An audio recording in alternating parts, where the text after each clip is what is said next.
Guys, by the way, if you can't hear it that well, then just say, and you know, we'll switch it up. But if it's all good, then she's gonna bless us with the poem that I heard that inspired this. Cool. Cool. Jenga is a game in which players take turns to remove one block at a time from a pre-constructed tower made up of many wooden blocks. The foundations are always rocky. Nothing is ever quite set in stone. In the care system, kids are constantly being moved around, shifted, removed from unstable homes. Sometimes a block slots perfectly into place. Other times the whole tower collapses, all because the wrong move was made. In the care system, there are too many blocks stacked on top of each other. So each case is seen as just another number, a statistic. The system doesn't care about eroding bridges, disintegrating relationships that crumble into rubble, into nothingness. Sometimes I feel guilty that me and my siblings share similarities, but our realities are nowhere near the same.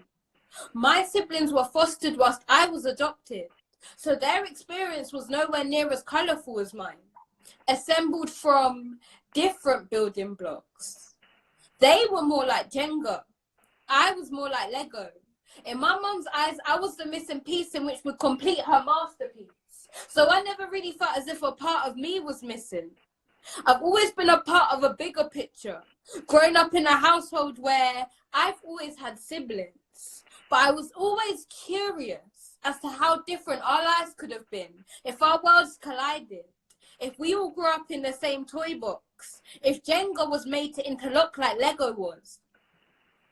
But the material shapes and dimensions just didn't add up. So me and my siblings, we drifted apart, lived in two separate houses on opposite sides of London. But nothing is out of reach. Everything is within close proximity in the city. I'm waiting on the platform. The train has been delayed for a while now, but nonetheless, I'm ready to board it, to set out on this journey. As I get up and I go to get off at my stop, the door opens. 3 seconds later, it shuts. And just like that, it's gone. A fleeting, passing moment. I'm still learning to understand that the relationship after the reunion is short-lived and rarely a pretty one.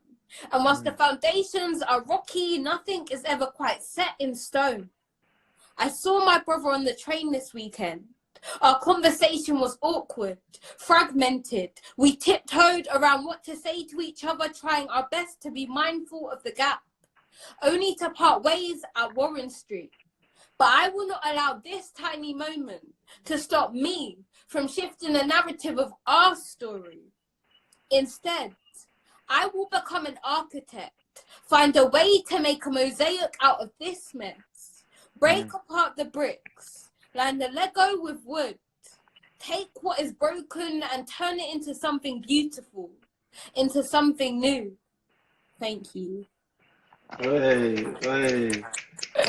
Thank you. You can't even hear that echoing. It feels like a crowd. Hey, nah, amazing.